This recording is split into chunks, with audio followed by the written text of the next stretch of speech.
Hello friends, welcome to GK Sports India YouTube channel, and this is your favorite the Kumbi Jiku show where Srinath, player turned umpire, and I will review the final ODI India versus Australia played in Sydney on Saturday.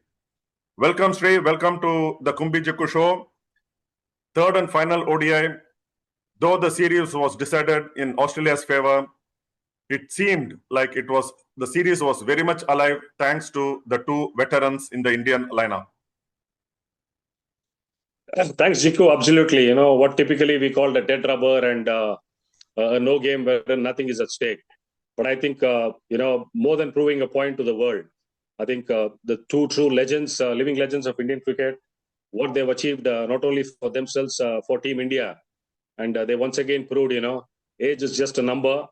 Being away from top flight cricket for so long, I think I can call this a version of Rohit Sharma as Rohit Sharma 2.0, having shed 11 kilos of weight, and he's just drawn the clock back, and he's looking like he's 10 years younger, and he's got a lot of energy in his legs to still run the long race. And the sellout crowd in Sydney, surprising to see 90% of the crowd sporting blues. So it looked like, India was playing either at Wankhede or a Chinnaswamy or at a Chepauk. They never let the fans down. They were enthralled to some masterclass batting by both of them. Of course, Rohit unbeaten on 100 and Virat getting to a brilliant half century. And mind you, what would have gone through Virat's mind? He's traveled so long just to get 2 ducks in the first 2 games. And it was very visible when he got his first run, where he literally had a right smile on his face and he pumped his fist. I think that says it all. It never looked like a dead rubber, and truly, it was enthralling to the viewers and fans who got to watch a brilliant game of cricket.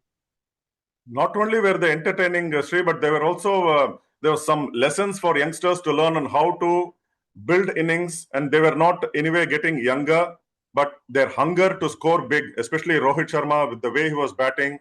It was like the way he started his international career way back in some 17 years ago in Sydney. And his love affair with the SCG continued, and Virat Kohli. The two were just in a different level, weren't they? Absolutely, it was a masterclass per se in terms of everything you can mention. You talk about patience, you talk about technique, you talk about footwork, execution. The quality of shots they played. Mind you, when you play in the subcontinent tracks, you can go hell for leather and, take the bowlers on in the power play. Whereas Rohit, he showed the way, started off with a flurry of boundaries. But later on, the way he paced his innings, as you said, it's all about the appetite you have for runs. Because at this stage in their career, there is nothing, that is left in them to prove to the world or to the detractors or to the connoisseurs of cricket saying that, we still are here to prove a point to somebody. It's about the passion for the game. Time and again, when they step on to the cricket field representing the country, coming out in the blues. Mind you, they're going to play only one format, that is ODI format, which really is tough, not only from the physical point, but from the mental point also. Being away from, top flight cricket for such a long time, you're going to play very, very rarely because your one-day series are not spaced out that much as your test cricket or T20 format is. Absolute masterclass, as I mentioned, in terms of everything. Obviously, any youngster who would have watched this game would have got to learn a lot from both these batters today. And certainly, the series was all about Rocco, and they did not disappoint, one scoring 100 and the other getting a 50, and in the process getting into several records. Virat Kohli just below Sachin Tendulkar in terms of the number of runs accumulated in ODIs, and the partnerships that they have had over the years, the century partnership and the volume of runs that they have scored together. That's something that is they'll be in the all-time greats list of not just one-day cricket but world cricket. Won't they be? Absolutely, 75 ODI 50s for Virat Kohli, another record. 19 times together they put on a century partnership, both of them batting together. Both put together in ODI cricket, they've got in excess of 25,000 runs. I mean, simply, you go across eras where comparisons are not fair enough. But I think by far in modern day cricket, two of the finest white ball players in terms of ODI cricket would go down as Virat Kohli and Rohit Sharma. Especially, Virat Kohli as a chase master He's no wonder called so. Why? He averages in excess of 85, around about 88 when India chases and won matches. I mean, these are mind-boggling and phenomenal numbers. Typically, I used to be once upon a time a number man, and I believe a lot in stats. But in between, I had lost, a touch on this, and I said, no, this is not on. But end of the day, as a cricketer, you live by numbers, you die by numbers. And when you're done and dusted with cricket, people will only remember you for what you achieved in terms of numbers. Because for a batter, it's the amount of runs he's made. For a bowler, it's the amount of wickets he gets. I think in that true sense, these two people have been, absolute giants, I would say. They have been colossal in the way they've gone about the game. With the way they went about the business today, I mean, 2027 doesn't look too far. Like they say, Delhi dur hai, but 27 South Africa doesn't look too far. Is it? Yeah, I was just coming to that question with this partnership that they have had in Sydney. That would have just given them the belief and the confidence that they will make it to the 2027 World Cup, and their hunger to score runs will still be there, and perhaps see India win a World Cup. And what a fairy tale ending that would be for these two greats of one-day cricket, isn't it? If at all it happens that way. Absolutely. Virat has won a 50-over World Cup in 2011 under MS at the iconic Wankhede. But it just eluded Rohit in 2023 when India lost to Australia in Ahmedabad. Having said that, yes, it will be a fairy tale, signing off for two of the greatest white ball cricketers world has seen. Having said that, it's still a distance. And yes, truly, it would have given a lot of confidence, not only to both of them, but also to the think tank, the selection committee, as to how they are going to look at both of these cricketers, whether they are in the periphery or in the frame of things for them to work and take it forward. Absolutely. I mean, especially in terms of Virat, the way he ran between wickets, it looked like Virat 10 years back, the way he ran. So absolutely, I don't see a iota of change in him per se in terms of the physical fitness he's maintained. And of course, Rohit has been, a revelation. As I said, this is Rohit 2.0, not only in terms of his physical appearance, but the way he batted also. And looking at this last ODI, Sri, 200, whatever the Australians posted, was never going to be enough for them to defend, and India did it comfortably with plenty to spare, 9 wickets in hand, and that just would have demoralized Australia, even though they had already won the series, isn't it? Look, in fact, India were should be a bit disappointed after the first two games, because Australia missed out on the regulars like Pat Cummins. They didn't have Marnus Labuschagne. They didn't have Carey in the first game, and for reasons, Cameron Green missed out. So basically, I would say an inexperienced top order and a middle order lineup Australia. They really played above they punched above their waist in the first two games to ensure they won the series. Having said that, 236 being bowled out under 50 overs, Australia would have been disappointed with that batting performance. Barring Matthew Short, Matt Renshaw, a brief cameo, and up front, Marsh looked good. But I thought the Indian spinners, especially in the middle overs, Akshar Patel and Washington Sundar, picked them back.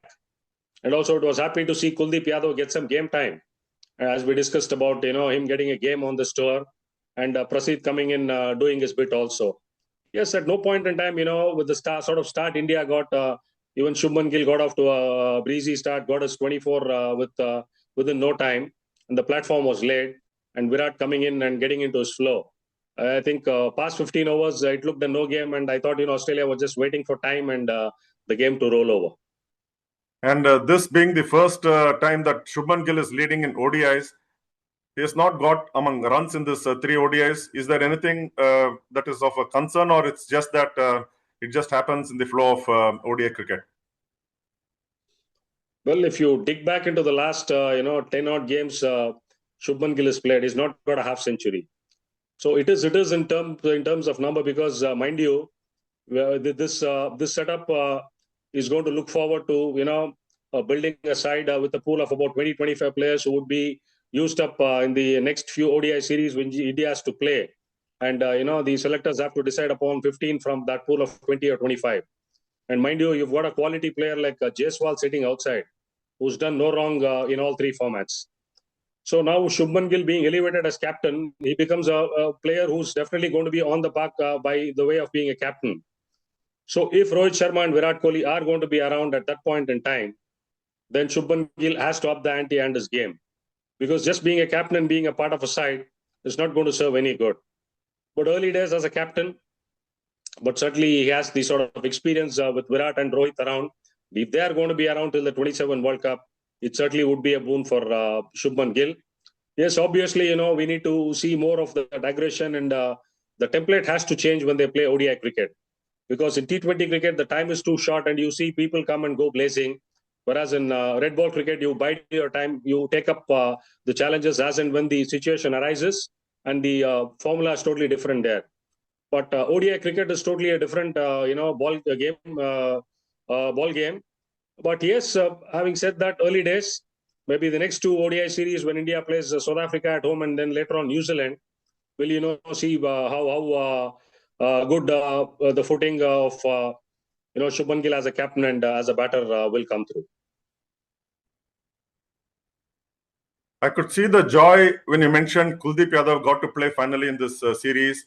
But looking at the overall picture, he did give 50 runs, picked up a wicket with his typical left arm Chinaman.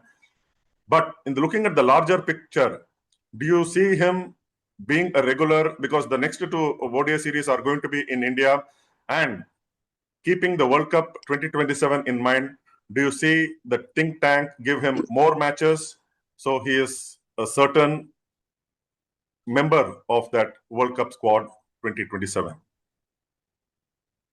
Look, this looked more like giving him an opportunity or a game time in Australia.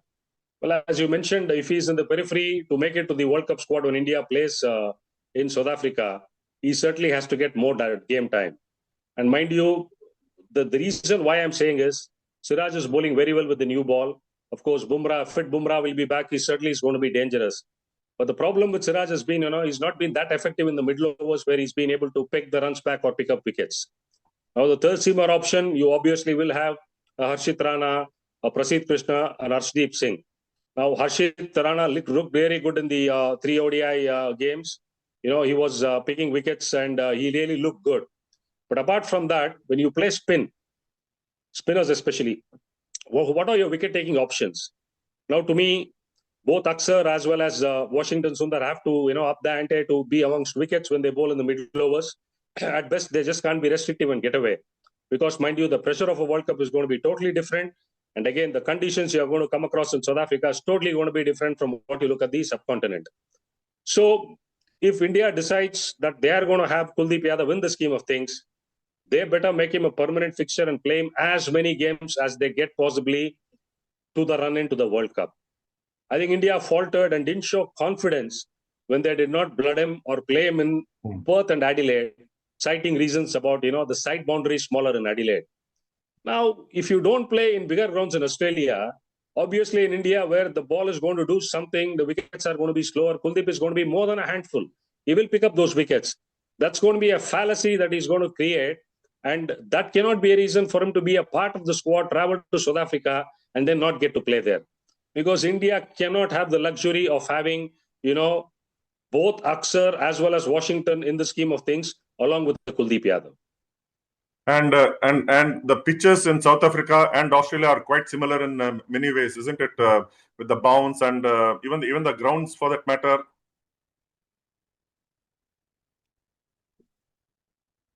Sri, the pitches in South Africa and Australia are quite similar in many ways, isn't it? In terms of the bounce, and even the grounds are quite big, the boundary margins.